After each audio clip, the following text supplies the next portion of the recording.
They say revenge is a dish best served cold, but in my experience, it's most satisfying when delivered in a boardroom with freshly signed acquisition papers.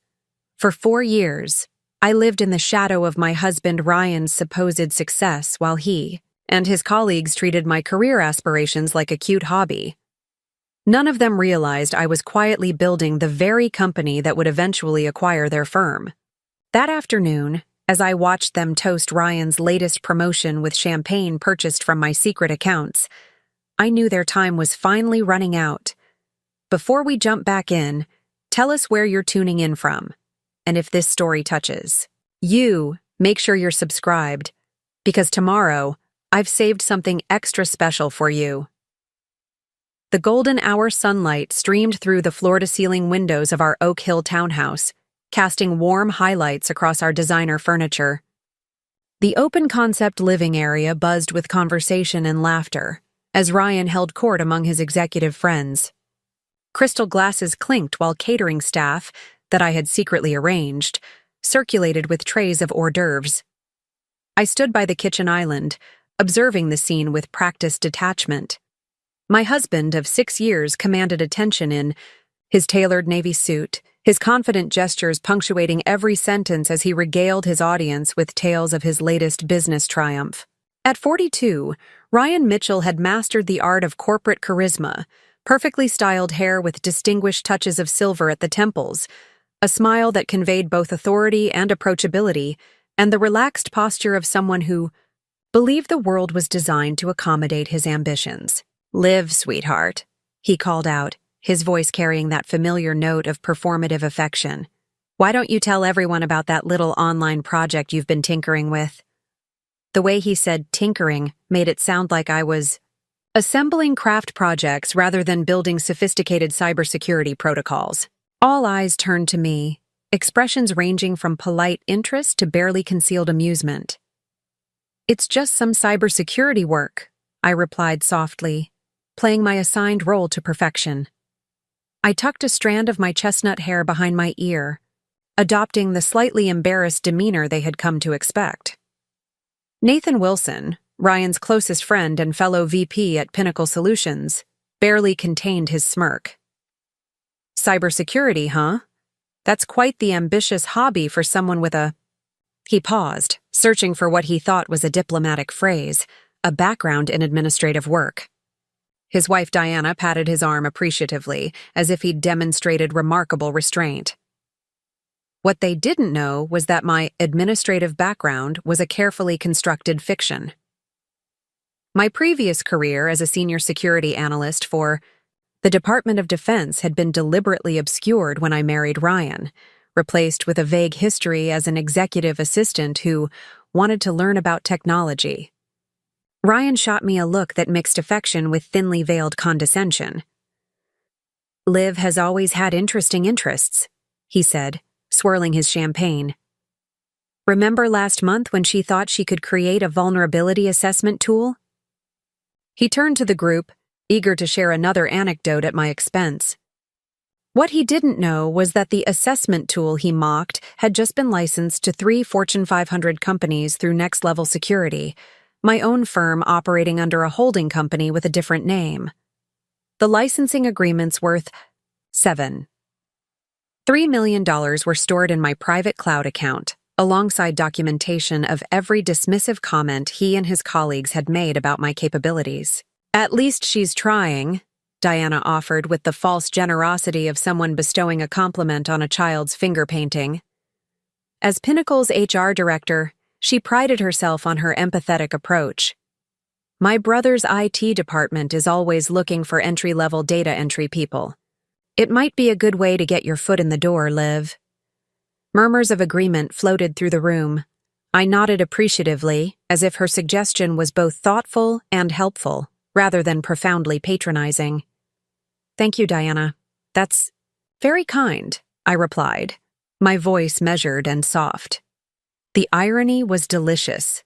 Every person in that room worked for Pinnacle Solutions, the very company my firm was poised to acquire in exactly 9 days. While they clinked glasses celebrating Ryan's promotion to senior VP, The board of directors had already tentatively approved my acquisition offer. The due diligence was complete, the financing secured, and the transition plan meticulously outlined, all without a single person at Pinnacle knowing who was behind the deal. "Liv, be a dear and bring out that special bottle of Krug in the wine fridge," Ryan called out. "We should properly toast Mark's new client acquisition." Mark Thompson, Pinnacle's lead sales executive, beamed with pride. Little did he know that his supposedly brilliant deal had been subtly orchestrated by me through one of my shell companies. I had specifically designed that contract to look impressive, on paper while containing terms that would later give my company significant leverage. "Of course," I replied, heading to our temperature-controlled wine storage.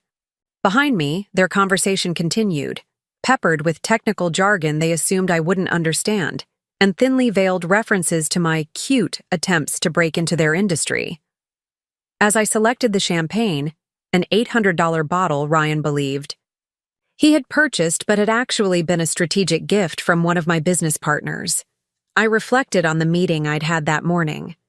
Seated in my real office in the converted warehouse space across town, I had finalized the last details of the Pinnacle acquisition with my executive team. "Are you absolutely certain about the timing?" Grace Rodriguez, my COO and closest confidant, had asked. "We could delay until after their quarterly reports." I had shaken my head, my decision firm. 9 days. Everything needs to happen exactly as planned. The acquisition wasn't just business.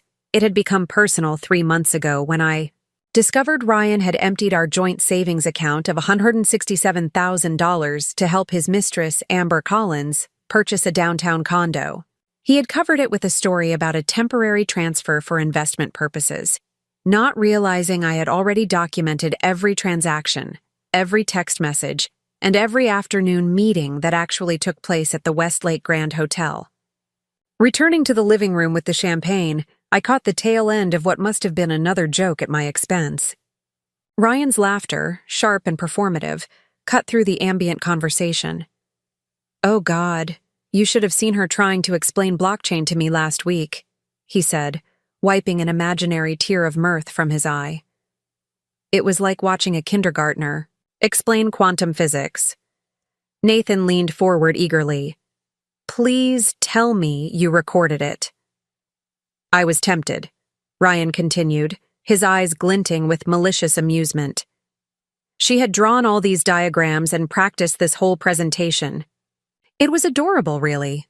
What they didn't know was that I had already consulted on blockchain implementation for 2 major financial institutions, and the adorable diagrams Ryan mocked were simplified versions I'd created specifically because he had complained that my actual technical explanations went over his head.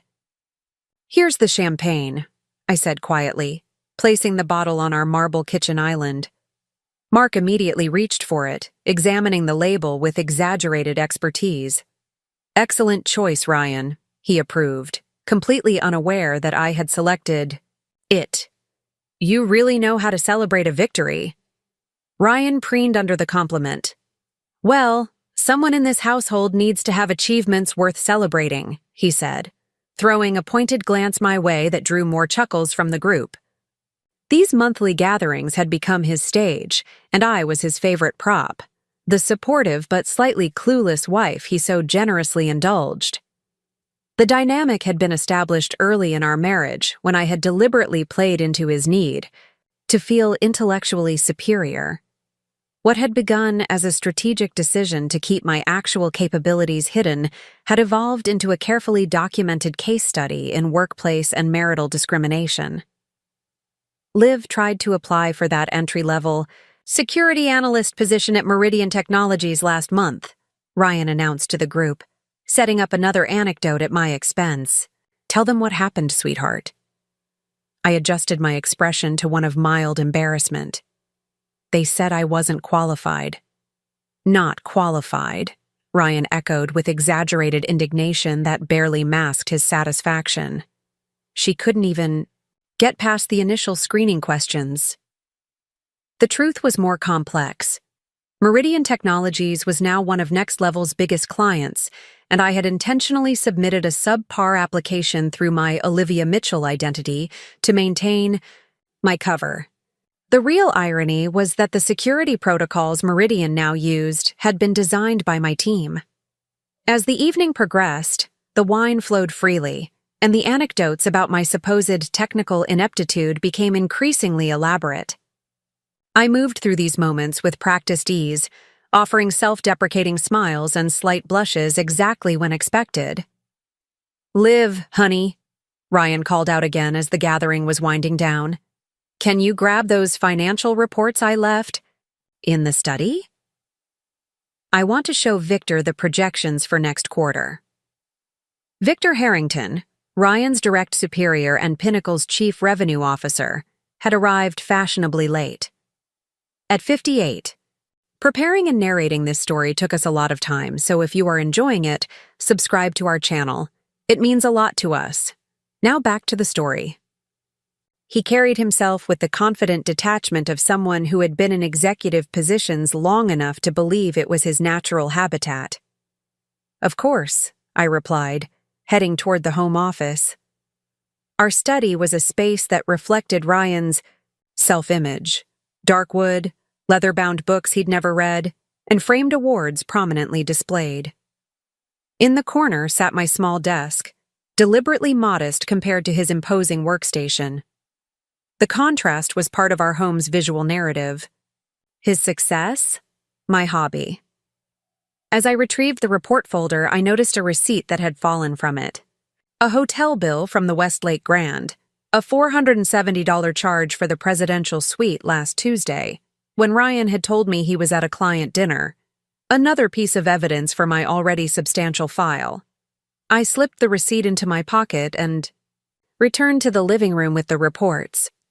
"Here you go," I said, handing them to Ryan with a smile that didn't quite reach my eyes. "Thanks, babe," he replied absently, already turning to Victor. "So, as you can see on page 4, we're projecting a 17% increase in enterprise contracts." I moved to the periphery of the conversation, watching as Ryan walked Victor through projections that I knew were fundamentally flawed. Pinnacle had been overvaluing their contracts and underestimating implementation costs for years, one of many reasons they were vulnerable to acquisition. As the night drew to a close and guests began to leave, I performed my role as the gracious hostess, thanking everyone for coming and accepting their condescending well wishes for my technology studies. "Keep at it, Liv," Diana said, patting my arm as if I were a persistent but mediocre marathon runner. "Everyone has to start somewhere." "Mark my words," Nathan added, already slightly drunk. "In a year or two, we might even find you a proper position at Pinnacle, maybe something in user testing or documentation." If only they knew that in 9 days I would be deciding their professional fates. After the last guest left, Ryan loosened his tie and collapsed onto our sofa, the self-satisfied smile still playing on his lips. "That went well," he declared, kicking off his shoes. Victor was impressed with the quarterly projections.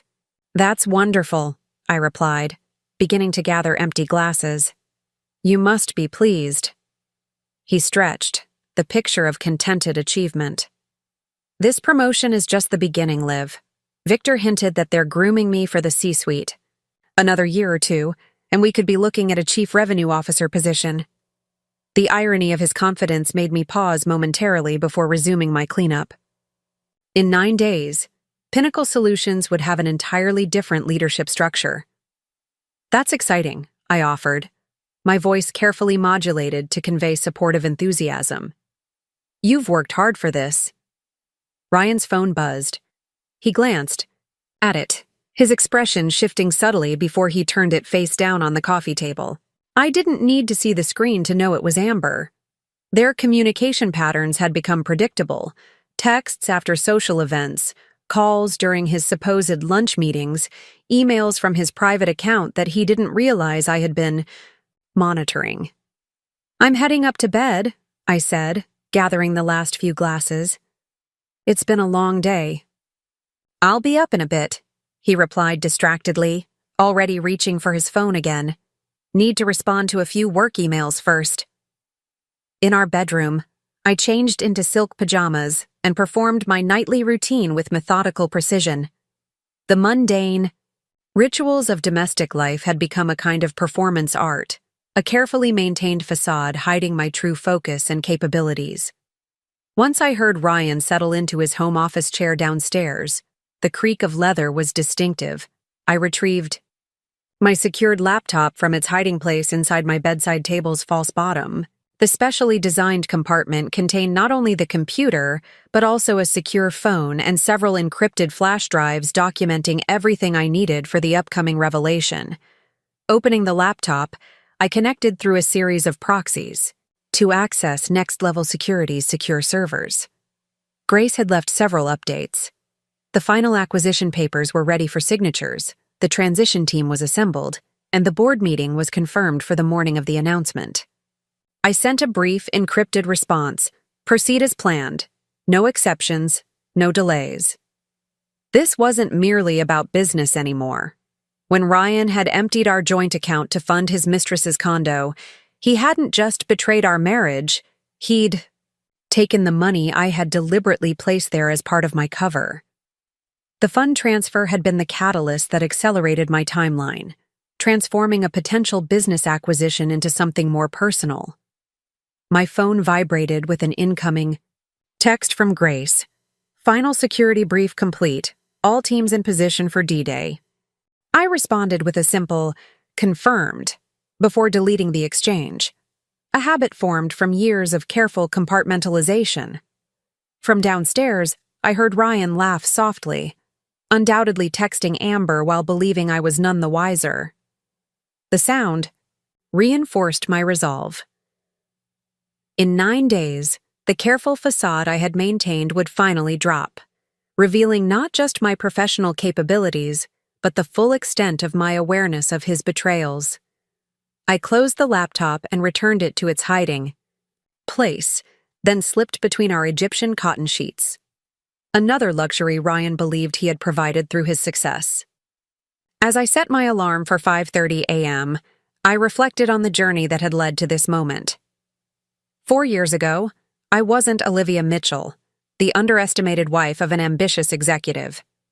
I was Lieutenant Olivia Chen, a decorated cybersecurity specialist for the Department of Defense with high-level security clearance and a reputation for identifying vulnerabilities others missed. When a private security firm offered me the opportunity to lead their counterintelligence division, I had been on the verge of accepting. Then I met Ryan at the Tech Innovation Conference in San Francisco. He was charming, attentive, and surprisingly vulnerable when discussing his ambitions. What caught my attention wasn't his good looks or his confidence, but the way he treated the junior staff at his booth, dismissive, condescending, taking credit for their ideas while blaming them for any shortcomings. His behavior represented everything problematic about tech corporate culture, but also presented an unexpected opportunity. I had been looking for a way to understand how these toxic environments functioned from the inside, to eventually build something better. Ryan inadvertently offered me that window. Our whirlwind courtship and marriage coincided with my decision to leave government work and establish next-level security. To everyone, including Ryan, I presented this transition as taking a break from my administrative career to explore my interests in technology. He never questioned this narrative. It aligned perfectly with his perception of women in tech. The early days were challenging. I worked through nights in my hobby corner, while Ryan thought I was taking online courses in basic programming. Every time he mocked my supposed lack of technical understanding, I documented it, along with similar behavior from his colleagues. These records became part of a growing case study in how qualified women were systematically underestimated and marginalized in the industry. Meanwhile, next-level security grew rapidly, securing major contracts and developing innovative security solutions. I hired Grace, a brilliant strategist I'd worked with at the DoD, and assembled a team committed to both excellence and ethical business practices. Our company culture intentionally countered every toxic element I observed at Pinnacle. The revelation about Ryan's affair and financial betrayal shouldn't have surprised me, but somehow, the explicit evidence still stung.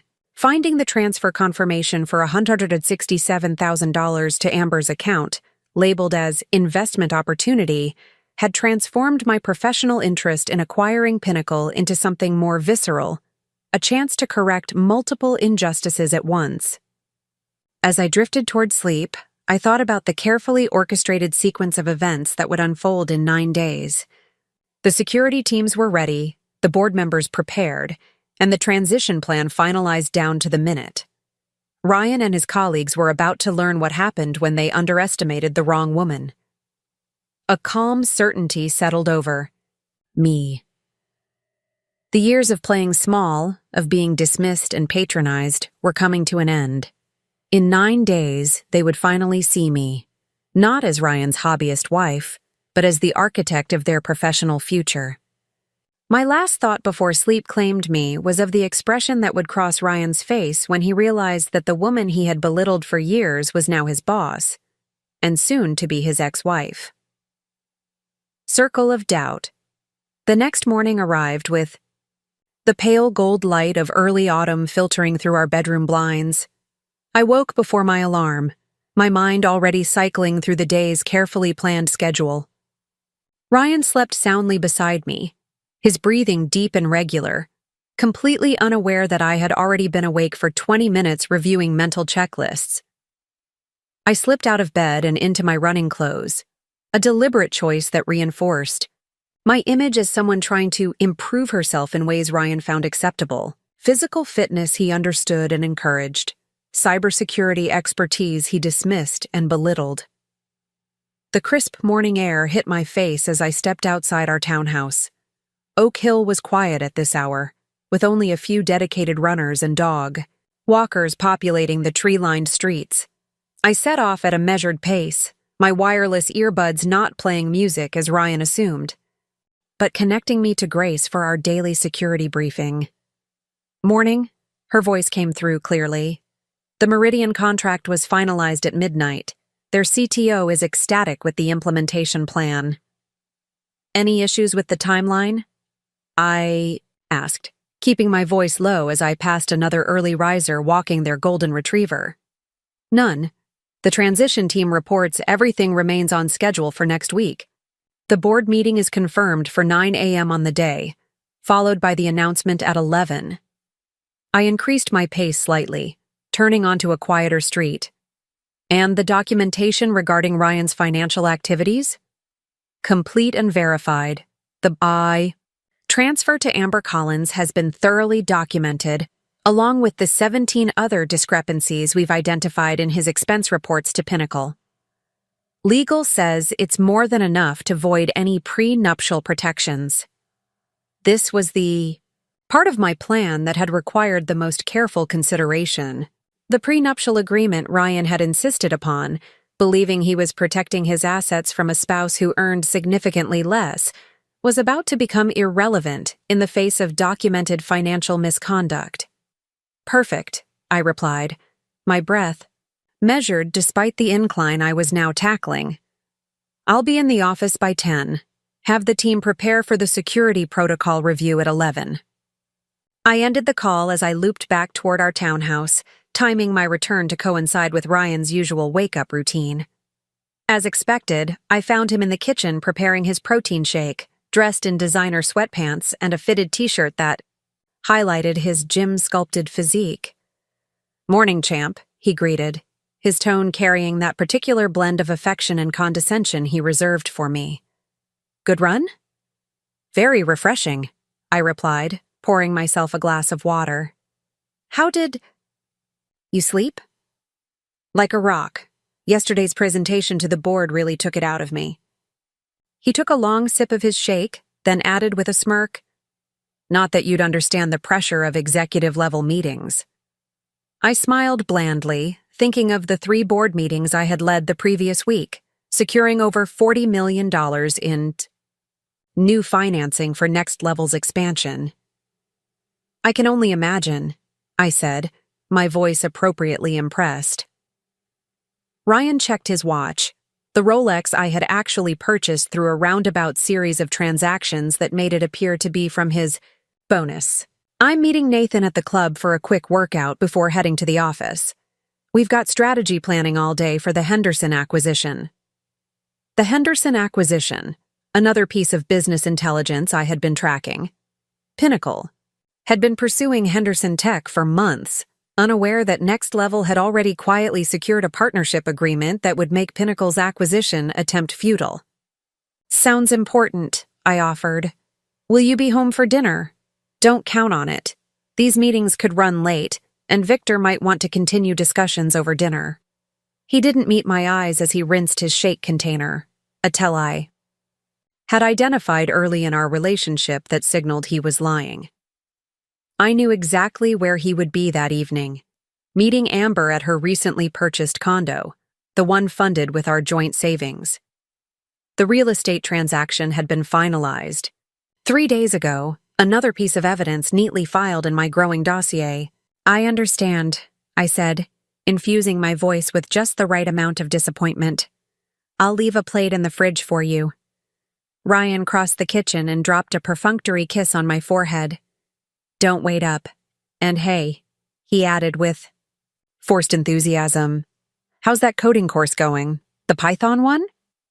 This was Ryan's version of taking interest in my hobby, asking vague questions about entry-level courses while clearly expecting answers that confirmed his perception of my limited technical abilities. It's challenging, I replied, falling into our familiar script. There's so much to learn. He patted my shoulder with the indulgent air of a parent encouraging a child's finger-painting efforts. Keep at it. Maybe someday you can help Pinnacle test some basic applications or something.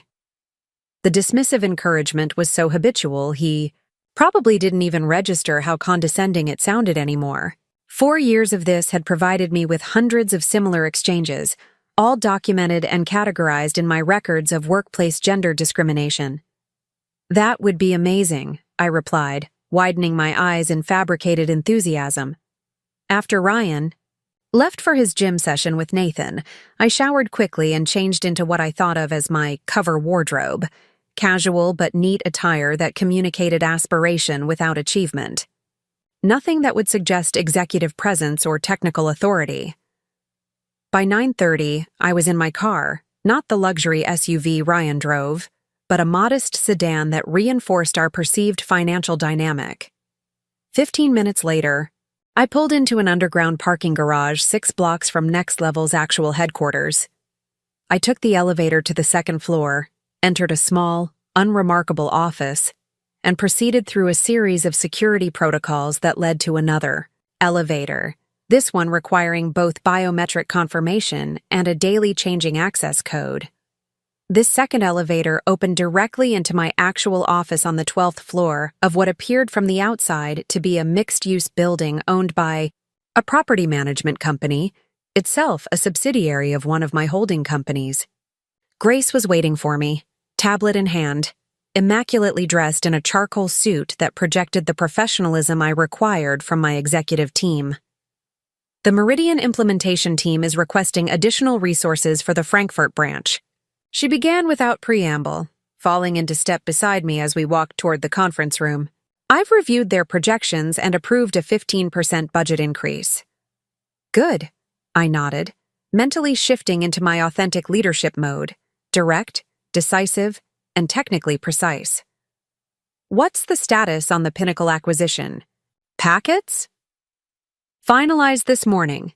Each executive will receive personalized documentation detailing the leadership transition. Legal has verified all termination clauses for those we're not retaining. I paused at the entrance to the conference room where my senior team was already assembled. And Ryan's packet? Grace's expression remained professional, but I caught the slight tightening around her eyes that indicated controlled satisfaction. Prepared according to your specifications. Complete documentation of his financial misappropriations, expense account irregularities, and, of course, the unauthorized transfer to Ms. Collins. Perfect.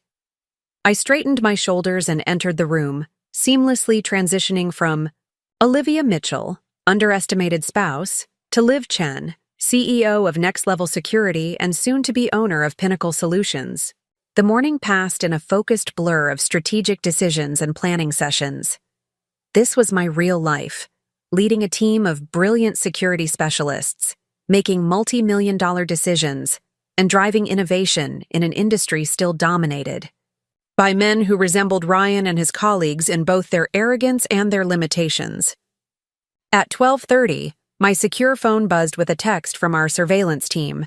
Subject proceeding to Westlake Grand for lunch meeting with AC. Ryan and Amber, right on schedule. Their Tuesday lunch dates had become predictable enough to set a corporate calendar by.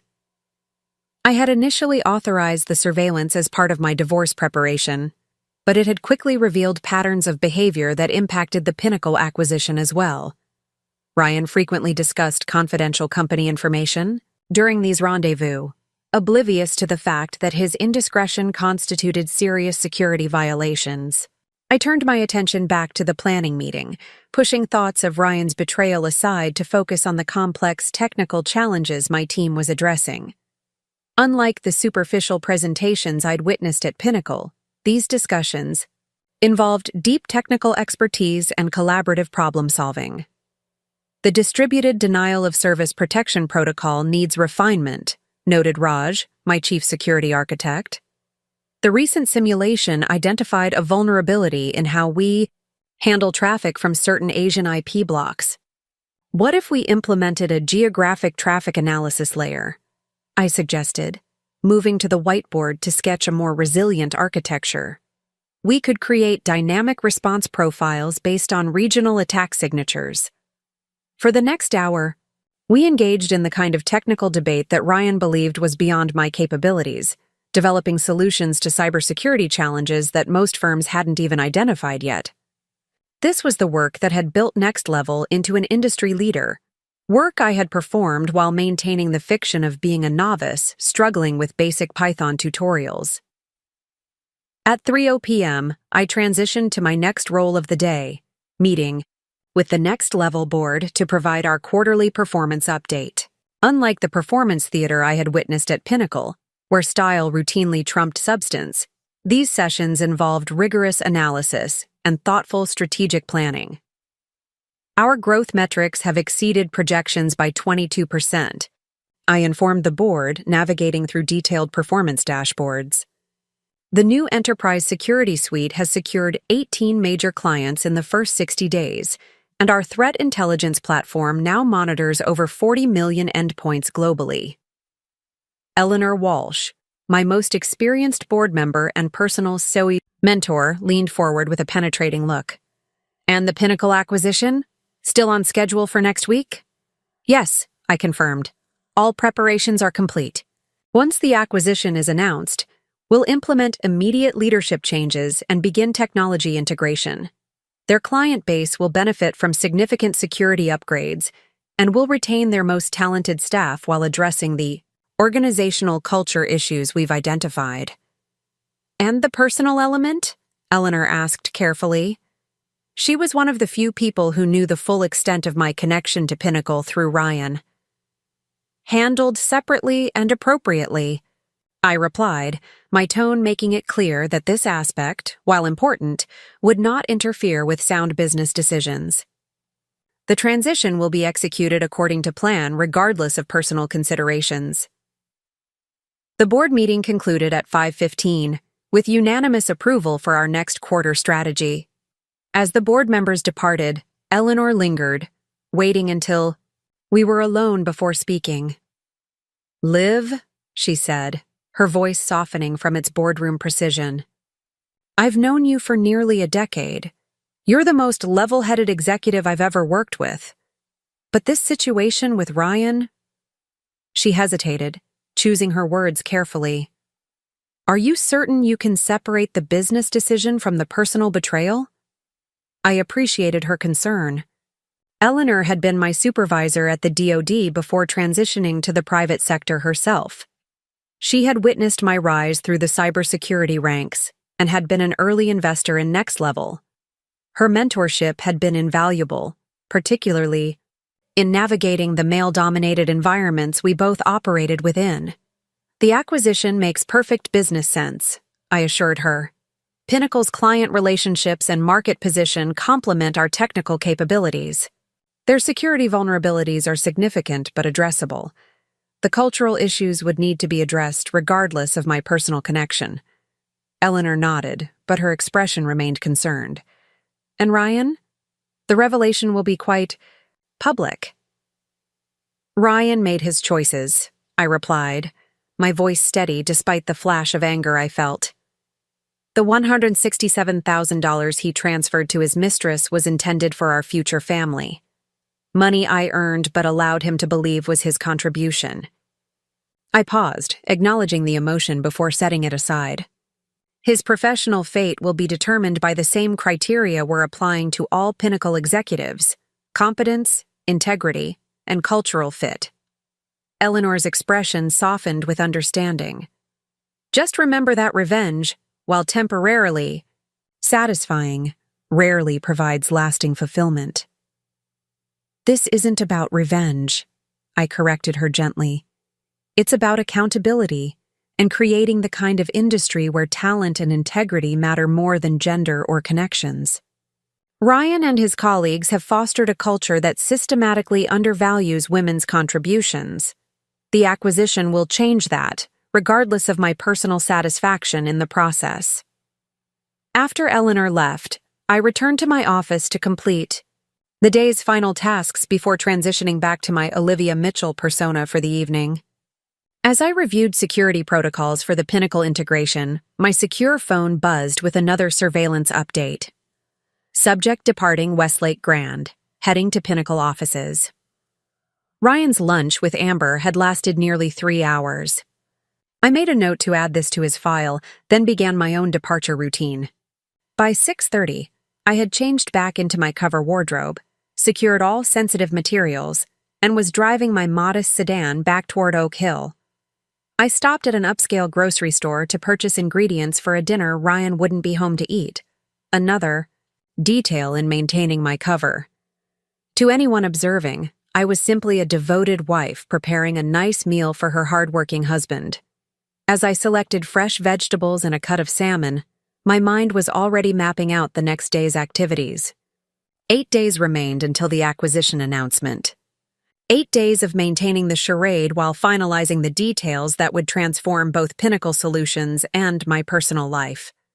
My phone chimed with a text from Ryan. Strategy session running late. Don't wait up. I texted back a believably supportive response, complete with a heart emoji that felt foreign to my fingertips. The location tracking app on his phone, which he didn't know I could access, showed him heading not toward Pinnacle's offices, but to the downtown address of Amber's new condo. By 7:30, I was back in our townhouse, preparing a dinner for one, while a carefully curated playlist of indie folk music, the kind Ryan associated with my basic tastes, played softly in the background. The domesticity of the scene would have been convincing to any observer, just as it had been convincing to Ryan for years.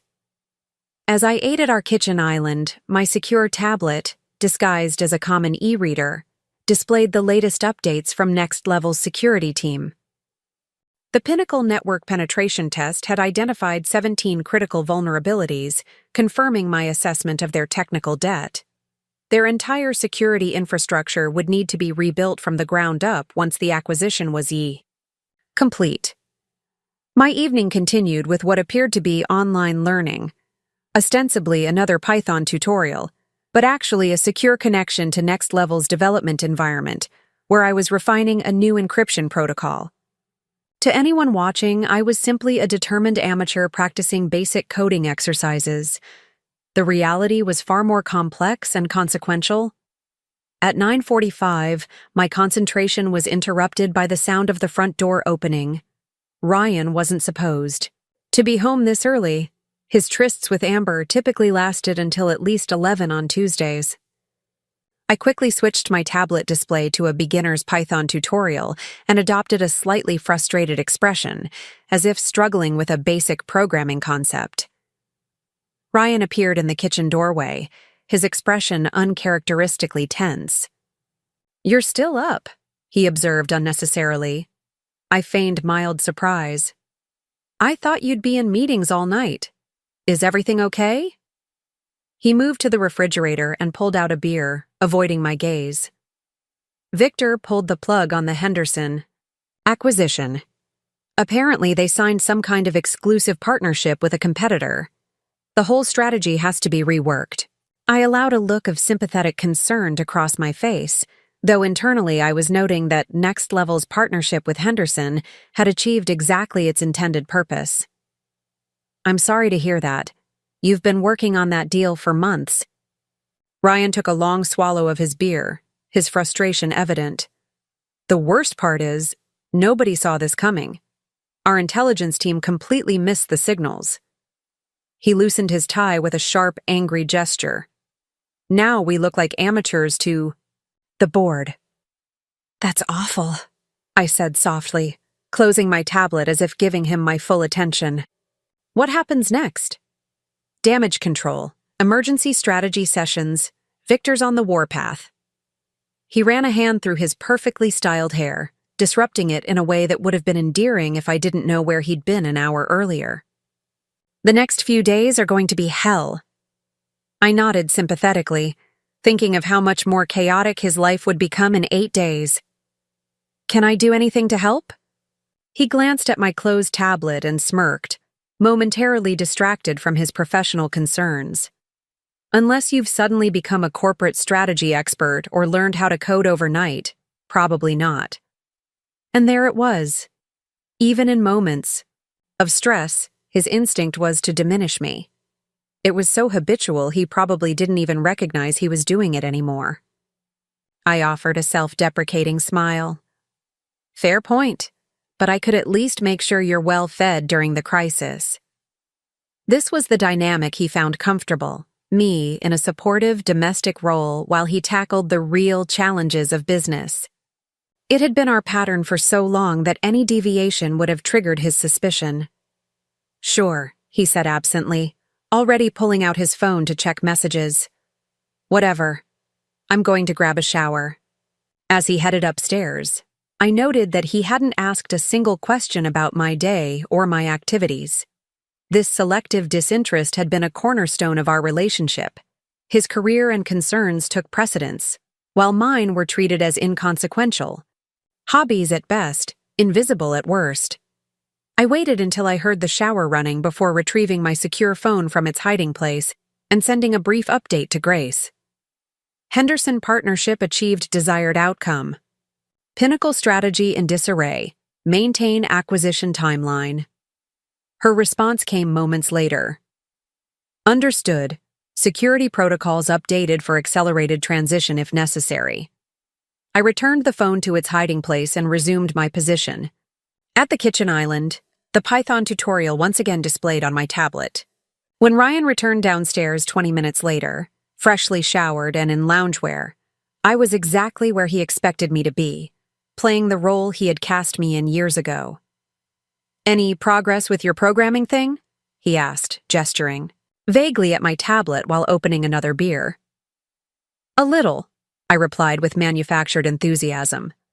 "I'm trying to understand functions better." He leaned against the counter, an indulgent smile playing at his lips. "Functions, huh? That's pretty basic stuff, Liv. If you're struggling with that, maybe technology isn't really your thing." I had, in fact, written my first complex function at age 13 and had authored several widely used security algorithms by the time I met Ryan. The condescension in his tone would have been grating if it weren't so predictable, and if I didn't know how completely the dynamic would shift in 8 days. "Maybe you're right," I sighed, playing into his perception. "But I want to at least understand the fundamentals. It seems so important in today's world." Ryan's expression softened into that particular blend of pity and affection he reserved for what he perceived as my cute but futile efforts. "Look, not everyone is cut out for technical work. You have other strengths." "Like what?" I asked, genuinely curious about how he perceived me after all this time. He hesitated. clearly, searching for something positive that wouldn't contradict his fundamental underestimation of me. "You're supportive, organized, good with people." He shrugged. "Those are valuable too, in their way." The faint praise was somehow more revealing than his outright dismissals. In his mind, I was essentially a glorified assistant, useful in maintaining his domestic comfort, but fundamentally incapable of the kind of work he valued. "Thank you," I replied, infusing my voice with the gratitude he expected. "That means a lot." He nodded, satisfied that he had dispensed appropriate encouragement to his struggling spouse. "I'm heading to bed. Tomorrow's going to be brutal with this Henderson situation." He finished his beer and placed the bottle in the recycling bin. "Don't stay up too late with that programming stuff. Some concepts just take time to sink in." After he went upstairs, I remained at the kitchen island, reflecting on the layers of irony in our interaction. In 8 days, Ryan would discover that the wife he had been helping with basic programming concepts was actually a recognized authority in cybersecurity, leading a company that was about to acquire his. The revelation would be jarring enough on its own. Combined with the evidence of his financial misconduct and infidelity, it would completely upend his carefully constructed self-image as the successful provider married to an adorably inept, aspiring techie. I closed the Python tutorial and activated the secure mode on my tablet, reviewing the final acquisition documents once more. Everything was proceeding according to plan, despite the minor complication of Pinnacle's accelerated distress over the Henderson partnership. If anything, their strategic disarray would make the transition smoother. They would be less likely to mount any kind of resistance to the acquisition. After completing my review, I secured the tablet and headed upstairs. Ryan was already asleep, his breathing deep and regular. I slipped into bed beside him, maintaining the physical proximity our marriage still required while feeling the emotional distance that had grown into an unbridgeable chasm. As I lay in the darkness, I thought about Eleanor's caution regarding revenge. This wasn't about revenge, not entirely. It was about accountability, about addressing a culture of discrimination and dismissal that Ryan and his colleagues perpetuated. The personal satisfaction I would feel was secondary to the broader change the acquisition would bring. Still, I couldn't deny the anticipation I felt when I thought about the moment Ryan would finally see me, truly see me, for who I was.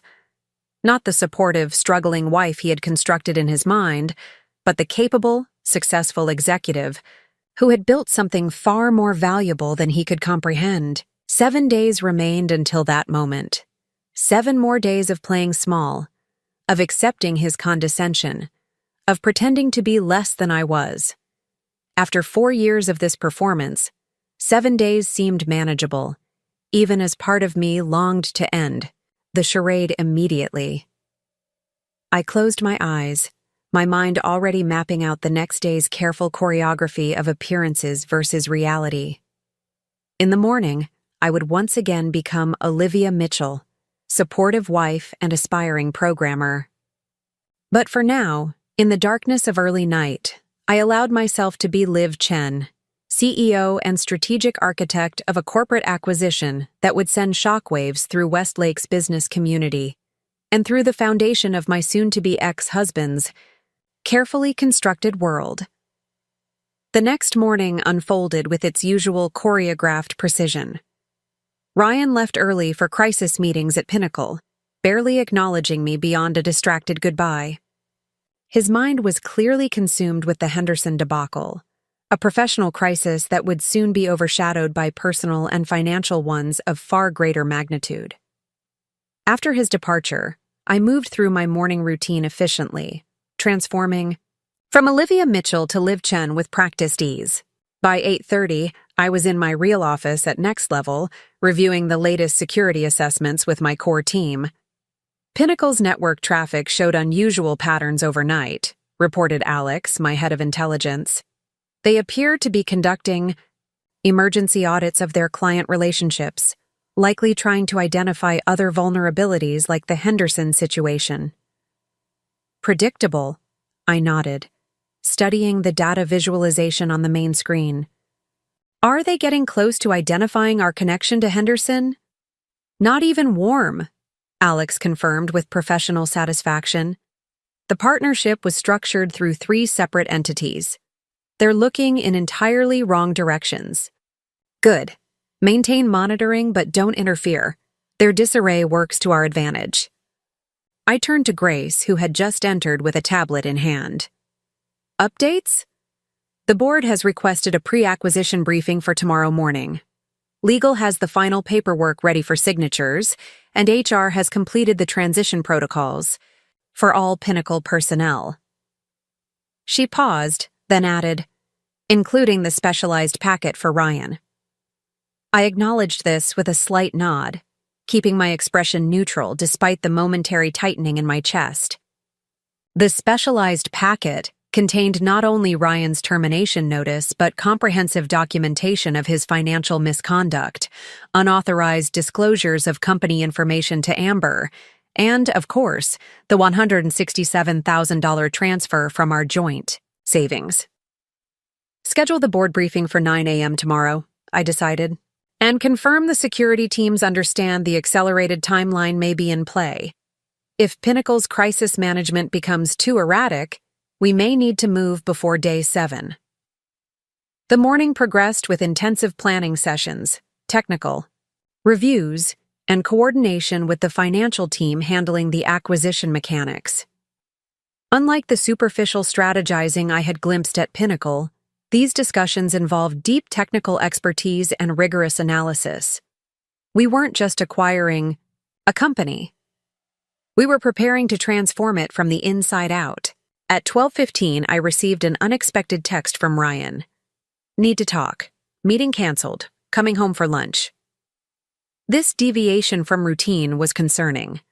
Ryan never came home during work days, especially not during a corporate crisis.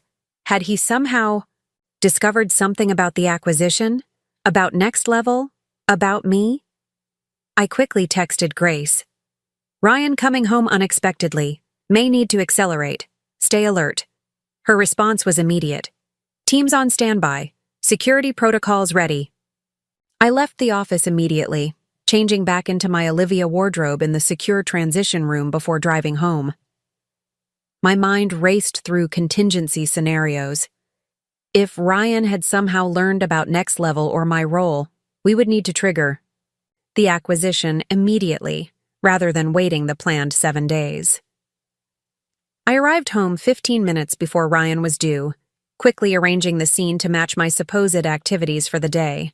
Online learning materials spread across the kitchen island, a half-finished cup of tea, notes in the deliberately unpolished handwriting I used for my cover identity. When I heard his key in the lock, I was seated at the island, my expression calibrated to show surprise and mild concern. Ryan burst through the door with uncharacteristic energy, his face animated in a way I hadn't seen in months. You're not going to believe what happened, he announced without preamble. Relief washed through me as I realized this wasn't about my cover being blown. Something else had triggered this unusual behavior. What is it? I asked, closing my laptop as if giving him my full attention. Victor is out, he declared, loosening his tie with a triumphant gesture. The board called an emergency session this morning about the Henderson disaster. They held Victor responsible for the intelligence failure and asked for his immediate resignation. I managed an appropriately shocked expression. That's dramatic. What does it mean for you? Ryan's smile widened as he poured himself a celebratory glass of whiskey at 12:30 in the afternoon. It means, my dear, that you are looking at Pinnacle's new interim chief revenue officer. He raised his glass in a self-congratulatory toast. The youngest CRO in company history. The irony was almost too perfect.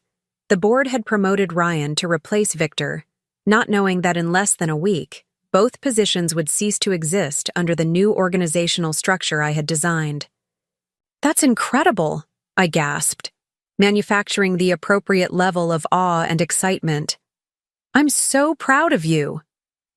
Ryan basked in my fabricated admiration, taking a long sip of his whiskey. The board said they were impressed with my strategic foresight in questioning the Henderson approach. He laughed sharply. I didn't, of course, but I'm not about to correct them when it lands me in the C-suite. This casual admission of taking credit for others' insights was so characteristic of Ryan that I almost laughed.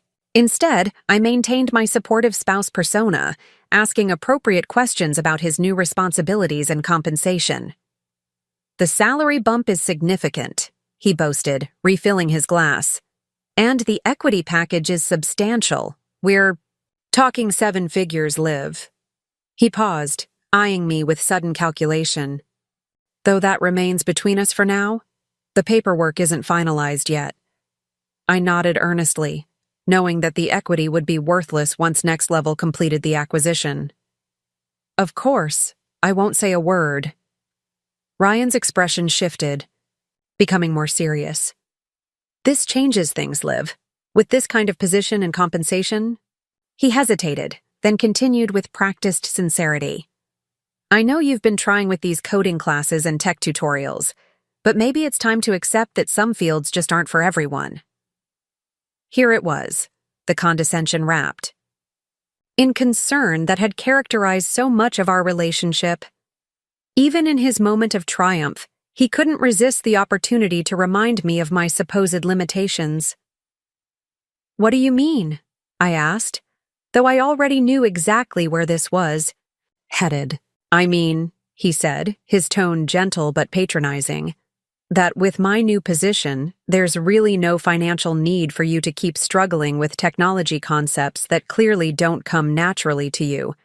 You could focus on things you're actually good at. Like what? I prompted, curious to hear his assessment. He shrugged, the gesture dismissive despite his attempt at kindness. I don't know. Decorating? Event planning? Maybe some kind of community volunteering? The point is, you don't need to force yourself into a technical field just because it's trendy. Some people are built for it, some aren't. The casual certainty with which he assigned me to the aren't category would have been infuriating if it weren't so predictable, and if I didn't know how completely this dynamic would reverse in the very near future. That's thoughtful of you, I replied, keeping my tone neutral. I'll definitely think about it. Ryan seemed satisfied with this response, interpreting it as acquiescence rather than the placeholder it was. Good. Now I can't stay long. The board wants a complete strategic review by tomorrow morning, and I need to get back to put my team on it. He downed the rest of his whiskey and straightened his tie. Don't wait up tonight. This promotion is worth celebrating properly. The subtle shift in his expression told me exactly how he planned to celebrate, with Amber, using his new title and compensation package to further impress his mistress. The $167,000 condo down payment had been just the beginning of his financial indiscretions. Congratulations again, I said, standing to give him the expected kiss on the cheek. You deserve this.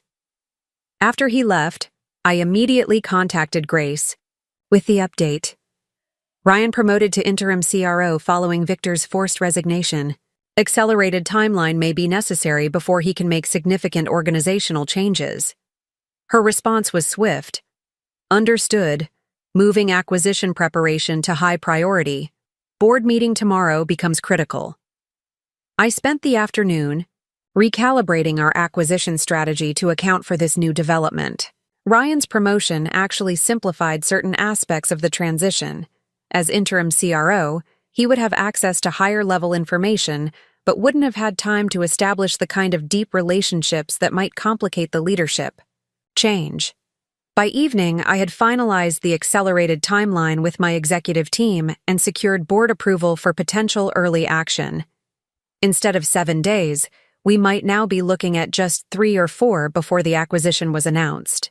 Ryan didn't return home that night as I had anticipated.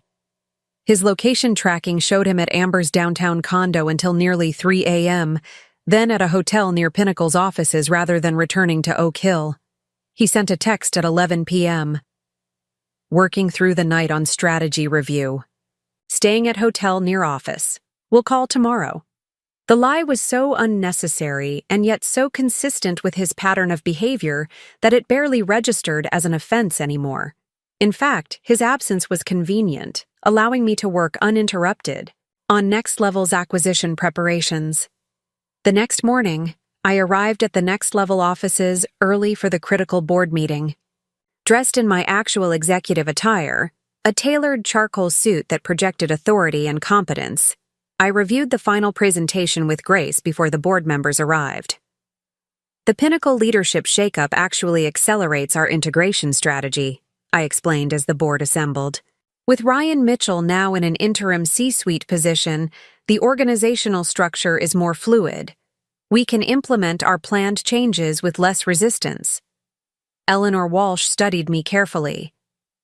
And you're certain this development doesn't complicate the personal aspects of the situation? If anything, it clarifies them, I replied evenly. Ryan's promotion, combined with his continued financial indiscretions and his overnight stay with Ms. Collins, provides additional documentation for both the professional transition and my personal legal proceedings. The board reviewed the updated acquisition timeline, asking pointed questions about risk management and integration challenges. Unlike Pinnacle's board, which had promoted Ryan largely on optics and politics, Next Level's governance team demanded substantive answers and strategic clarity. We're prepared to move as early as day 4 if necessary, I concluded. All teams are on standby, and the legal framework is in place. We can trigger the acquisition protocol with 6 hours' notice. After unanimous board approval, I spent the rest of the day in detailed planning sessions with the transition team. By late afternoon, everything was in place for an accelerated timeline if Ryan's promotion triggered any actions that might complicate our strategy. I was preparing to transition back to my Olivia persona when my secure phone buzzed with an alert. Urgent. Pinnacle executive team calling emergency session for tomorrow morning. Complete reorganization planned. This was moving even faster than I had anticipated. Ryan wasn't wasting any time in reshaping Pinnacle according to his vision, a vision that would be rendered irrelevant within days. I immediately convened my core team. We need to move the timeline forward, I announced, displaying the intelligence report on the main screen. Ryan is planning a comprehensive reorganization that could complicate our integration strategy. Grace nodded, already typing rapid instructions on her tablet. How soon? I considered the implications carefully. 3 days from now, Tuesday morning. That gives us enough time to finalize all preparations while preventing any significant structural changes at Pinnacle. The security team was already prepared for acceleration, Alex confirmed. We can have all protocols in place by Monday evening. As the team dispersed to implement the accelerated timeline, Eleanor approached me with a concerned expression. 3 days, she observed. Are you ready for what that means personally? There's no going back once this is in motion. I met her gaze steadily. I've been ready for 4 years, Eleanor. The only question was timing, and Ryan's promotion has forced our hand. Professionally and personally, this is the right move. She studied me for a moment longer, then nodded with evident respect. Then let's make sure it's executed flawlessly. I returned home that evening to find Ryan already there, surrounded by papers spread across our dining table, his expression intent as he made notes on organizational charts and strategy documents. He looked up as I entered, his face showing surprise at my presence, as if he had forgotten I lived there too. I arrived at Next Level's headquarters at precisely 6:45 a.m. The executive floor was already bustling with focused activity, security, teams reviewing protocols, legal representatives organizing documentation, and transition coordinators finalizing their deployment strategies. After 4 years of meticulous planning, today was the day everything would change. Grace met me at the elevator, tablet in hand. All systems go, she reported as we walked toward the command center. Security teams are in position at Pinnacle.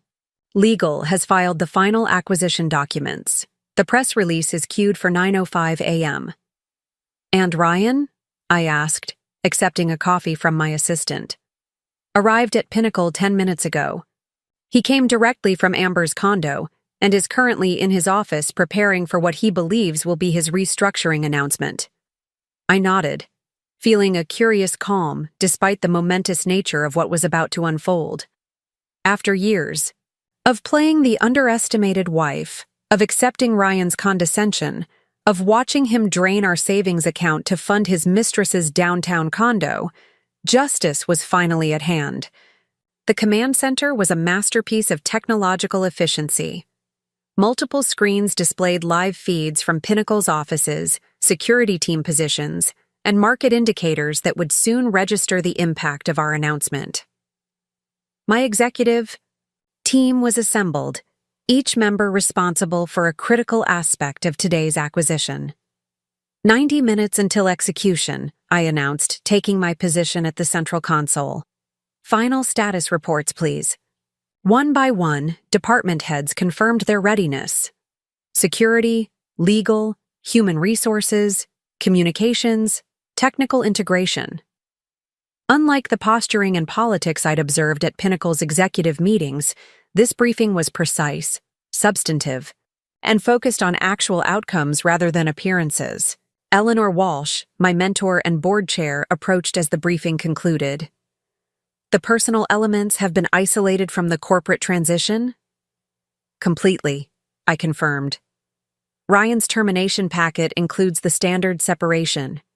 Documents plus private evidence of his financial misconduct. That conversation happens separately from the corporate announcement." Eleanor studied me with the perceptiveness that had made her such a valuable advisor. "I've overseen dozens of acquisitions, but never one with such personal dimensions. Are you prepared for his reaction?" I considered her question carefully. As prepared as possible. Security protocols are in place. The evidence is irrefutable. Beyond that. I shrugged slightly. His response is not my primary concern. The successful integration of these companies is. At 8:30, our satellite monitoring showed increased activity at Pinnacle's headquarters. Executives were arriving for what they believed would be Ryan's triumphant restructuring announcement. Nathan Wilson, recently promoted to Chief of Staff, was setting up the presentation in the main conference room, occasionally checking his phone with evident satisfaction. "Mitchell is gathering his executive team," reported Alex from security. "They're assembling in the main conference room for their 9 a.m. announcement." Perfect timing. Ryan's entire leadership team would be gathered in one place when our acquisition became public. "Transition teams, prepare for deployment," I instructed. "Security, confirm all access points covered. Communications, prepare for market response." As 9 a.m. approached, I changed from my standard executive attire into the suit I had selected specifically for this moment. A precisely tailored charcoal ensemble that projected authority, competence, and unquestionable executive presence. This would be Ryan's first glimpse of the real me, not the supportive but technically inept wife he believed he had married. "T-minus 5 minutes, Grace announced, handing me the secure phone that would trigger our coordinated actions. "All teams report ready." I took a final moment to center myself, to acknowledge the magnitude of what was about to unfold. This wasn't merely about personal justice, though that aspect was undeniable. It was about transforming two companies and creating something better than either had been individually. "Execute," I commanded at precisely 9 a.m. Multiple actions triggered simultaneously. The press release announcing Next Level's acquisition of Pinnacle Solutions was distributed to financial media worldwide. Security teams at Pinnacle activated their access protocols, securing critical areas and preparing for potential resistance. Legal representatives electronically delivered acquisition notifications to Pinnacle's board members. On our main screen, we could see the moment awareness hit the Pinnacle executive conference room. Ryan was mid-presentation, gesturing at a slide titled "Our Vision Forward," when phones began buzzing throughout the room.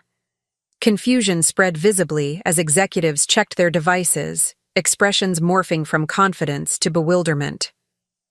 Ryan stopped speaking mid-sentence, pulling out his own phone with a growing frown. The camera captured his expression, shifting from confusion to disbelief as he apparently read the acquisition announcement. "Security teams reporting ready for entry," Alex confirmed. "Transitional leadership team in position."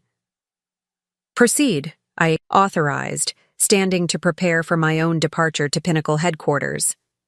On screen, we watched as next-level security personnel entered the conference room professionally, but firmly. The lead officer approached Ryan directly, extending a sealed envelope. "Mr. Mitchell," we heard through the audio feed, "I'm here to escort you to the main boardroom. Next Level Security has acquired Pinnacle Solutions, effective immediately. This contains initial information regarding your separation from the company." The shock on Ryan's face was profound. Nathan appeared to be protesting vehemently while other executives sat in stunned silence or frantically worked their phones seeking confirmation. "It's time," Grace said quietly, holding the door for me and my executive team. The drive to Pinnacle's headquarters took precisely 12 minutes. During that time, our transition teams were already deploying throughout the building, securing systems, addressing employee questions, and beginning the integration process we had so carefully designed. As our vehicles pulled into Pinnacle's executive garage, I received confirmation that Ryan and his leadership team had been escorted to the main boardroom where they were awaiting the arrival of Next Level's executives. They had been provided minimal information, just enough to understand an acquisition had occurred, but not the complete details of the new organizational structure. And certainly nothing about who would be walking through those boardroom doors. I entered the building through the executive entrance, surrounded by my leadership team and security detail. Pinnacle employees watched with a mixture of apprehension and curiosity as we passed, clearly aware that a significant corporate change was underway. Outside the boardroom, Grace provided a final update. "All terminated executives are present. Security has maintained appropriate protocols. Transition packets are ready for distribution."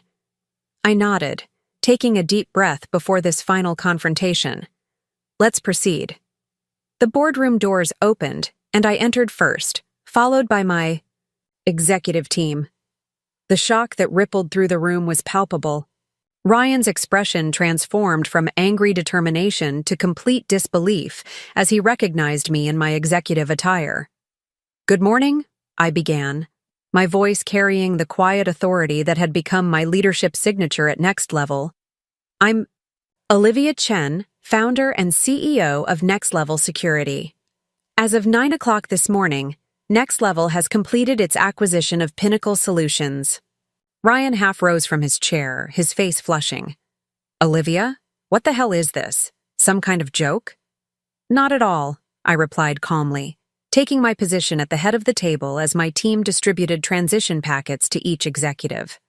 "These documents outline the acquisition terms and your individual separation agreements." Nathan found his voice, though it cracked slightly. "Separation? You can't just come in here and—" "We can and we have," interrupted Eleanor Walsh, providing the board-level authority that reinforced our position. "The acquisition has been legally executed with full approval from major shareholders and regulatory compliance." Ryan remained focused entirely on me, his expressions cycling through confusion, anger, and dawning comprehension. "You all. This time, you were." "Yes," I confirmed simply. "While you were building Pinnacle, I was building Next Level. While you were dismissing my technical abilities, I was developing security systems that now protect 40% of the Fortune 500. And while you were transferring our joint savings to your Mistress's condo account, I was preparing to acquire your company." The silence that followed was profound. Several executives stared at their separation packets without opening them, while others looked between Ryan and me with growing comprehension. "The acquisition is not personal," I continued, addressing the entire room. It's a strategic business decision that benefits both companies' clients and most of the employees. Each of you is being terminated based on documented performance issues, ethical violations, or redundancy in the new organizational structure. I turned to Ryan, meeting his gaze directly.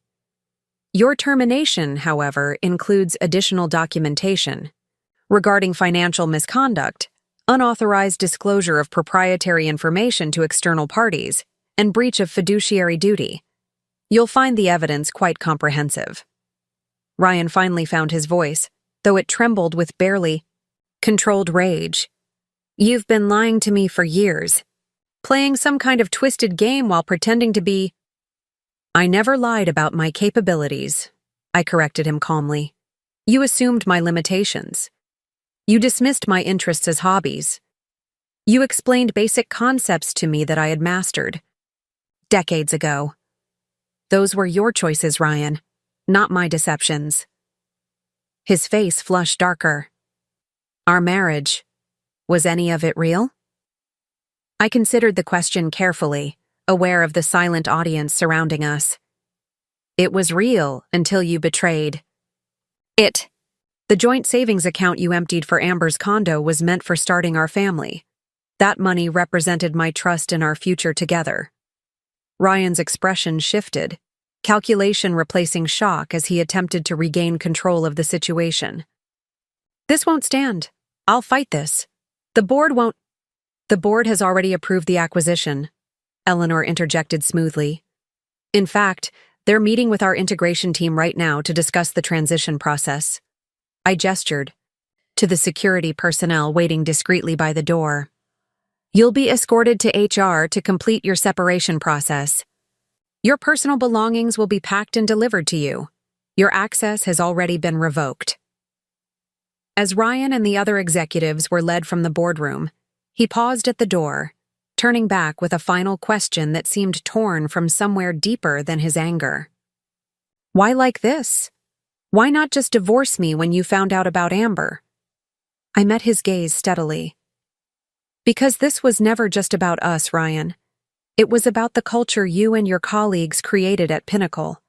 A culture that systematically devalued technical expertise, that rewarded political maneuvering over innovation, that treated women as decorative accessories rather than equal professionals. The company needed transformation, not just its executives. After they departed, Grace approached with the transition timeline. All systems proceeding as planned. The all-staff announcement is prepared for 10:30. I nodded, taking a moment, to acknowledge what had just transpired before focusing on the integration challenges ahead. The confrontation with Ryan had been necessary, but represented only a small part of the day's objectives. Over the next several hours, I led a comprehensive transformation of Pinnacle's operations. The all-staff meeting revealed not only the KAI acquisition, but our vision for integration, retention of most positions, significant investment in technical infrastructure, and a cultural reset that would prioritize innovation and collaboration over hierarchy and politics. By late afternoon, the initial shock had given way to cautious optimism among most employees. The market had responded favorably to the acquisition announcement, with analysts praising the strategic fit between the company's capabilities. As I concluded meetings with departmental leaders, Eleanor found me in what had been Ryan's corner office, a space that would be converted to a collaborative work area in our new floor plan. "How are you holding up?" she asked, closing the door behind her. I considered the question honestly. Better than expected. The operational aspects are proceeding smoothly. The personal confrontation was necessary but not particularly satisfying. Eleanor nodded thoughtfully. Revenge rarely provides the closure we imagine it will. What happens now, with Ryan? The divorce proceedings begin tomorrow, I replied. The financial documentation makes the case straightforward. Beyond that, he'll need to build a new life, just as I will. And what does that life look like for you, now that you don't need to maintain the pretense? I looked out over the city skyline, considering her question. Authenticity, Integration. Of the professional and personal. No more compartmentalization or strategic diminishment. She smiled with genuine warmth. That sounds like a worthy next chapter. As evening approached, I returned to Next Level headquarters for final debriefings with my executive team. The day's operations had been executed with remarkable precision, each element of our comprehensive plan unfolding as designed. Ryan Mitchell has completed processing, Grace reported. Security confirmed his departure from the building at 4:15. His personal belongings will be delivered to his hotel tomorrow.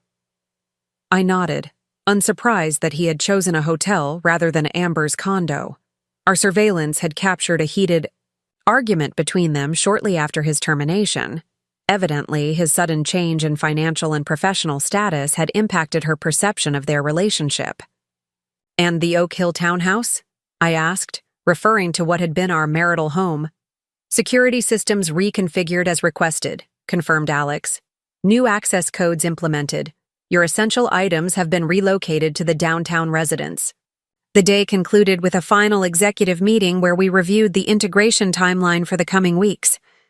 Unlike the superficial strategy sessions I had witnessed at Pinnacle, these discussions were substantive and forward-looking, focused on genuine value creation rather than political positioning. As the team dispersed, I found myself alone in my office experiencing a moment of unexpected reflection. The culmination of 4 years of careful planning had arrived exactly as designed. The acquisition executed flawlessly, Ryan's misconduct documented comprehensively, the corporate transformation underway.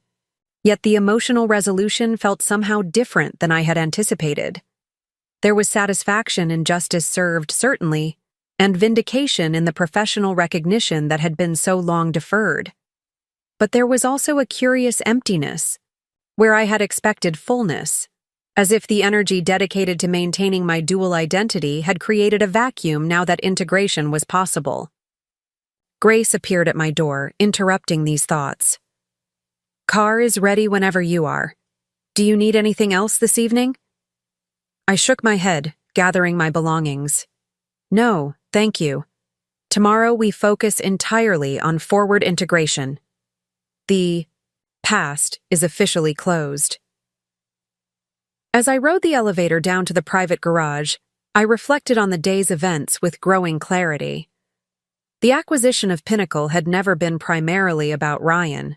Despite the personal catalyst his betrayal had provided, it had been about creating something better, a company where technical excellence was valued appropriately, where gender didn't determine credibility, where substance mattered more than appearance. The personal satisfaction of seeing Ryan's shock when he finally recognized who I truly was, that had been a momentary pleasure, but ultimately secondary to the larger transformation now underway. My driver was waiting with the car door open. Where to this evening, Ms. Chen? For the first time in 4 years, I didn't need to consider which version of myself I needed to present, or which role I needed to play. There was just me, Olivia Chen, exactly as I was, without strategic diminishment or calculated performance. Downtown, please, I directed. It's time to go home. The city lights blurred gently as we pulled away from Pinnacle's headquarters. Tomorrow would bring new challenges, integration complexities, market reactions, the inevitable adjustments as two corporate cultures merged into something stronger than either had been individually. But tonight, I could simply be. The pretense was over. The truth had finally emerged. And while revenge might have initiated this journey, something far more valuable had emerged from it. The opportunity to build something authentic, both professionally and personally, without the constraints of others' limited perceptions. As we drove through the evening traffic, I felt a weight lifting that I hadn't fully acknowledged was there. The burden of being underestimated, of deliberately allowing that underestimation to persist, had been heavier than I realized. Ryan had lost his job, his marriage, and his carefully constructed self-image all in a single day. but what I had gained was far more valuable than what he had lost. I had reclaimed not just financial justice, but the freedom to exist without pretense, to lead without hiding, to achieve without apologizing. The acquisition of Pinnacle Solutions would make headlines in tomorrow's financial press. The divorce filing would generate its own ripples in our social circles. But the true transformation was internal and already complete. The integration of divided selves into a whole person who no longer needed to play small to accommodate someone else's ego. The car turned onto the downtown avenue where my new residence awaited, a space designed according to my actual preferences rather than Ryan's expectations. A space where I could be fully myself without calculation or performance. Tomorrow would bring its own challenges. But tonight, authenticity was enough. Up next, you've got 2 more standout stories right on your screen. If this one hit the mark, you won't want to pass these up, just click and check them out.